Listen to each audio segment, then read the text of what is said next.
یا بنی اسرائیل اذکروا نعمتی التی انعمت علیکم، اے بنی اسرائیل، اسرائیل کو سمجھ لیجئے یہ مرکب لفظ ہے، اسر اسی سے اسیر بنا ہے، اسیر جو کسی کا قیدی ہوتا ہے، ایل عبرانی میں اللہ کے لیے ہے، اور اسرائیل کا ترجمہ ہے عبداللہ، اللہ کا غلام، اللہ کے ساتھ بندھا ہوا اس کی اطاعت کے قلاتے کے اندر۔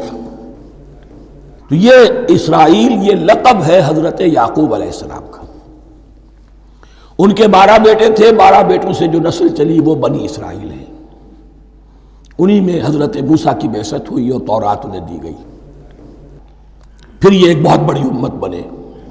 ان پر 4 ادوار آ چکے تھے قرآن مجید کے نزول کے وقت، 2 مرتبہ اللہ کی رحمت کی بارشیں ہوئیں، انہیں عروج نصیب ہوا، 2 مرتبہ ان کو دنیا پرستی، شہوت پرستی، اللہ کے احکام کو پس و پیش ڈال دینے کی سزا میں عذاب کے کوڑے ان پر برسے۔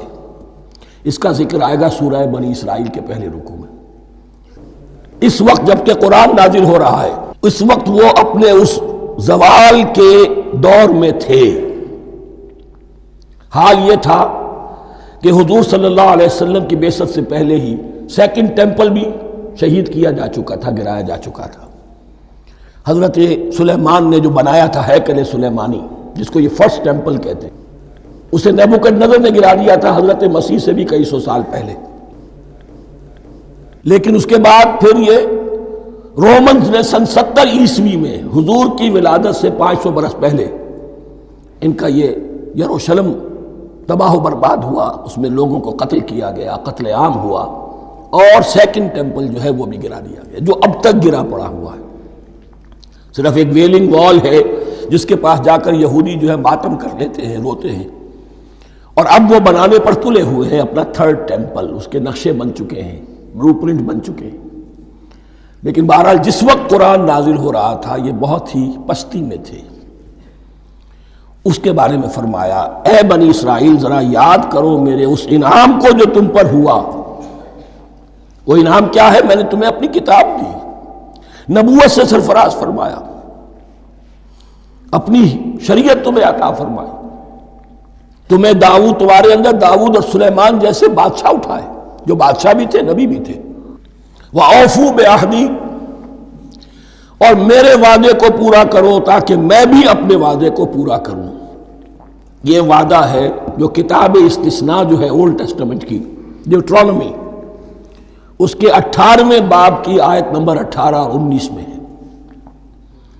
حضرت موسیٰ سے خطاب کر کے اس میں اللہ نے یہ الفاظ فرمائے، میں ان کے بھائیوں میں سے تیرے مانند ایک نبی برپا کروں گا اور اس کے منہ میں اپنا کلام ڈالوں گا، اور وہ وہی کچھ بتائے گا جو میں اس سے کہوں گا۔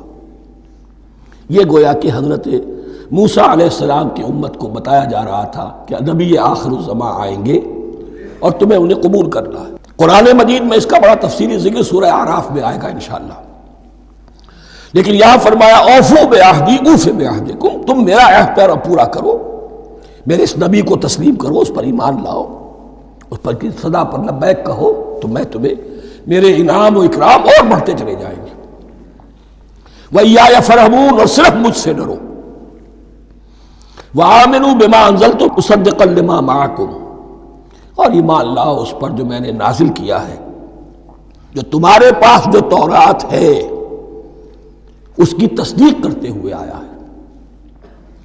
اس کے 2 معنی ہے، ایک تو قرآن تصدیق کرتا ہے تورات کی اور انجیل کی، فیہا ھدی و نور، فیہ ھدی و نور، اور دوسرے یہ کہ قرآن اور محمد صلی اللہ علیہ وسلم ان پیشین گوئیوں کے مصداق بن کر آئے ہیں جو تورات میں تھی، ورنہ وہ پیشین گوئیاں جھوٹی ثابت ہوتی۔ ان کے مصداق کون ہے؟ قرآن اور محمد صلی اللہ علیہ وسلم۔ یہ دونوں معنی اس کے ہیں۔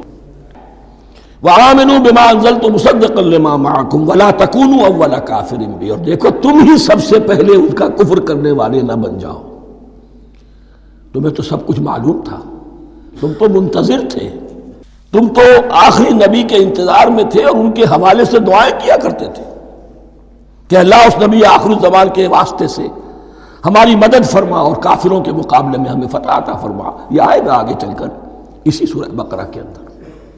لیکن اب تم ہی سب سے بڑھ کر کافر ہو گئے، تم ہی سب سے بڑھ کر دشمن ہو گئے. وَلَا تَكُونُوا أَوَّلَ كَافِرٍ بِهِ وَلَا تَشْتَرُوا بِآيَاتِي ثَمَنًا قَلِيلًا، اور دیکھو میری ان آیات کے عوض حقیر سی قیمت قبول نہ کرو. یہ آیات الہیہ ہیں، ان کو رد کر رہے ہو کس لیے؟ ہماری مسندیں، ہماری حیثیت، ہماری چودراہٹیں، کہیں ان پر کوئی آنچ نہ آ جائے. حقیر سی چیزیں، یہ صرف اس دنیا کا سامان ہے، اس کے سوا کچھ نہیں. وَلَا تَشْتَرُوا بِآيَاتِي ثَمَنًا قَلِيلًا وَإِيَّايَ فَاتَّقُونِ، اور صرف مجھ سے تقوی اختیار کرو، میرا تقوی اختیار کرو. وَلَا تَلْبِسُوا الْحَقَّ بِالْبَاطِلِ وَتَكْتُمُوا الْحَقَّ وَأَنْتُمْ تَعْلَمُونَ، اور نہ گڈمڈ کرو حق کے ساتھ باطل کو، اور مت چھپاؤ حق کو درا حالے کہ تم جانتے ہو. یہ بات اچھی طرح نوٹ کر لیجیے، جانتے بوجھتے کر، ایک ہے مغالطے میں کرنا، وہ ضلالت ہے، گمراہی ہے. ایک جان بوجھ کر کرنا، حق کو پہچان کر اسے رد کرنا، یہ پھر اللہ تعالیٰ کے غضب کو دعوت دینا ہے. ریت آف اللہ، اس کے غضب کو دعوت دینا ہے کہ حق کو پہچان کر اس کی نفی کی جائے. وَأَنْتُمْ تَعْلَمُونَ. علماء یہود قرآن مجید میں آگے چل کر آئے گا ایسے پہچانتے تھے محمد کو اور قرآن کو جیسے اپنے بیٹوں کو، یعرفونہ کما یعرفون ابناہم، ایسے پہچانتے جیسے اپنے بیٹوں. وَأَقِیمُوا الصَّلَاةَ وَآتُوا الزَّکَاةَ، دیکھو نماز قائم کرو، زکوٰۃ ادا کرو. وَارْکَعُوا مَعَ الرَّاکِعِینَ، اور جھکنے والوں کے ساتھ جھکو. یہ اول تو رکوع کو انہوں نے اپنے ہاں سے خارج کر دیا تھا، ثانیاً باجماعت نماز ان کے ہاں ختم ہو گئی تھی. وَارْکَعُوا مَعَ الرَّاکِعِینَ، جماعت باجماعت نماز کی طرف اشارہ ہے. أَتَأْمُرُونَ النَّاسَ بِالْبِرِّ وَتَنْسَوْنَ أَنفُسَكُمْ، کیا تم لوگوں کو نیکی کا حکم دیتے ہو، تقویٰ کی، پارسائی کی تعلیم دیتے ہو؟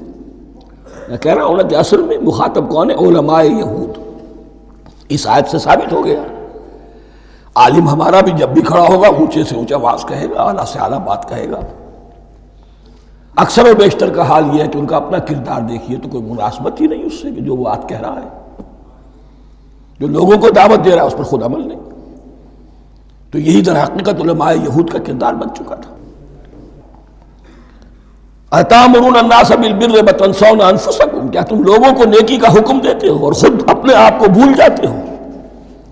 وَأَنْتُمْ تَتْلُونَ الْكِتَابَ، اور یہ سب کچھ تم کر رہے ہو اس حال میں کہ کتاب پڑھتے بھی ہو، تورات پڑھتے ہو، صاحب تورات ہو.